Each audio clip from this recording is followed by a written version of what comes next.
let's talk to Benedict Spence about this. Benedict, very good morning to you. Good morning, Mike. How are you? Yeah, very well indeed. Very well. I know that there's not necessarily precedent for this. They sometimes address the Commons, they sometimes don't. I think David Cameron did about Syria, and interestingly enough, Lord Ali was probably fundamental to the decision that was taken. Certainly Labour was opposing it. Ed Miliband, I think, was the man at the time. So they didn't go and attack Syria. But on this, I would have thought that there should have been some kind of consultation, because it's quite a significant, escalation, is it not, for British missiles to be fired into Russia, British-made missiles, possibly with the help of British personnel. It is, and it's not as if it was some sort of, stealth mission or something that had to happen sort of imminently, and that there couldn't be a discussion because it could have compromised operational veracity or something like that. I would have thought also, as we say, given that this is rather a large conflict. We have to be honest, and one that's not necessarily involving British forces, but one that is somewhat existential to certainly one of our allies, and potentially has huge ramifications for things like oil prices, and by knock-on effect things like food and inflation. As part of that, you would have thought perhaps it would have been. But again, when it comes to the activities of British forces, when it comes to the activities of our allies, often there is a bit of chicanery around all of these things. I mean, take for instance a lot of what Israel's been getting up to recently with, again, foreign-made weapons, has got into a state where it simply doesn't tell a lot of its allies what it's going to do before it does them, partly because it fears the political backlash, but also partly because it fears that those allies might even leak information to their enemy. Right. Well, that is the modern Labour Party, I suppose, we're talking about there, but that's part of the problem. But I wonder as well whether, because, if you remember back in, I think it was back beginning of this year or the back end of last year, when Rishi Sunak took some action against the Houthis over in the Red Sea, and missiles were fired and shots were fired and drones were launched and all the rest of it. And Keir Starmer was quite upset that nobody told him and that the House of Commons wasn't informed.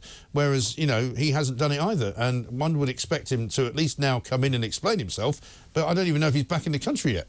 Well, no. I mean, Keir Starmer is the arch proceduralist, is the thing. And everything has to be done by the very strictures of the set of rules that have been put in place, and there can never be any deviation from the rules.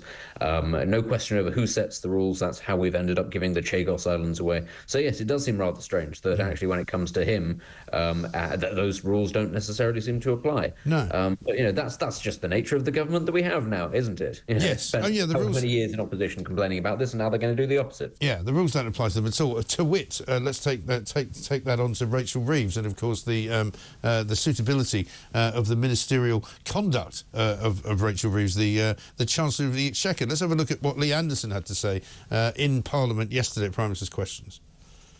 Thank you, Mr. Speaker. Just a few weeks ago, from that dispatch box, the Minister for Rural Affairs said that he'd been congratulated by a farmer over the introduction of the inheritance tax. Now, I think this farmer must have been a cannabis farmer, because just yesterday we had 10,000 farmers on Whitehall protesting against this madcap decision. So does the Deputy Prime Minister agree with me that this decision should be thrown in the trash can along with Rachel from Accounts' CV? Well, Mr. Speaker, he talks about CVs. It's good to see the honourable member doing well on his bench. Once a Labour councillor, then a Tory MP, and now a Reform Chief Whip. Every time he switches party, he gets a promotion. Mr. Speaker, I've already outlined what we've done to support our farmers, and we'll continue to support the farmers, and we'll continue to invest in our public services to get Britain back on track. Yes, quite a funny answer from Angela Rayner, but not really the answer that Lee Anderson was looking for. Rachel Reeves is also quoted in one of her own tweets, I think, from 2022. It cannot be one rule for Boris Johnson and Rishi Sunak and another for everybody else. They've broken the rules, they've lied to the British public, they both have to go. I mean, can you imagine the shrieking if this was a scandal about Boris Johnson lying on his CV? They'd be calling for his head. It would be catastrophic. I mean, to be honest, even if it was Keir Starmer, I think actually there'd be a lot more of a ruckus around this, and people would be saying you're the Prime Minister and you've lied, on your way up. I think the fact that Rachel Reeves I don't think Rachel Reeves is going to resign or be fired over this. Morally, she should resign. Well, does it matter? Does it not count though? I mean, I was asking Peter Carlis, the Minister for Technology, the other day, and he said, "Oh well, now there's an independent, investigator who will look into whether or not she's breached the ministerial code." Now, they're not entirely independent, as we know, but if they did find that she breached the ministerial code, she would have to resign, wouldn't she? Presumably, but I don't think that she will be found to have breached the ministerial code. For, as you've just highlighted, she's not. This is not, in fact, completely independent. And also, I think the gravity of the office means that she won't have to resign. And this is why, practically, even though morally I think she should. Yeah. Practically, she won't, because it's far too early into this new Labour government, and having just introduced a very controversial budget, this would absolutely torpedo a government just as it came in to lose its Chancellor in these circumstances in terms of its credibility, in terms of how it could operate. I'm not sure there would be any precedent for this.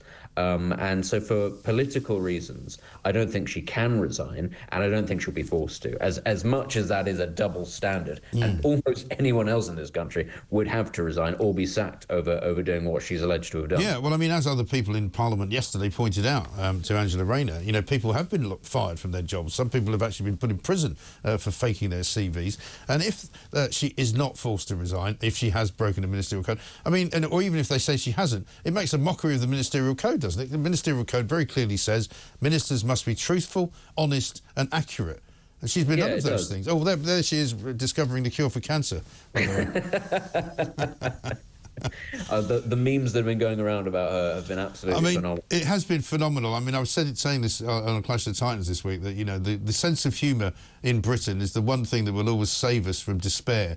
People have been putting out, there she is in Basic Instinct, people have been putting out incredible memes. There she is, I created the world, and on the seventh day I was also an economist. I mean, it's very, very good. She's inventing fire with the bloke from 2001: A Space Odyssey. Tortoise why an apple falls to the sky, and like Isaac Newton. It's brilliant. It just goes on and on. There she is with a Spitfire. I've seen her as a woman winning the FA Cup, John Terry style, discovering a real black hole as an astrophysicist. It's terrific, isn't it? And back to the beginning. Is, and it slightly makes a mockery of the fact that everybody talks about how satire in the UK is dead. And they just say that because BBC comedy isn't very good anymore. But if you actually ask a normal person to crack a joke about our political situation, they come thick and fast. They do. I mean, honestly, though, Rachel Reeves has form on this, though, is the thing. This isn't this CV thing is the first time. No. She's accused of plagiarising sections of her own book, which she hasn't completely denied either. So it's not as if this is somebody who is a stand-up, a politician, even before this happened. I know. It is absolutely amazing, isn't it? Good to talk to you about it. Thanks very much indeed.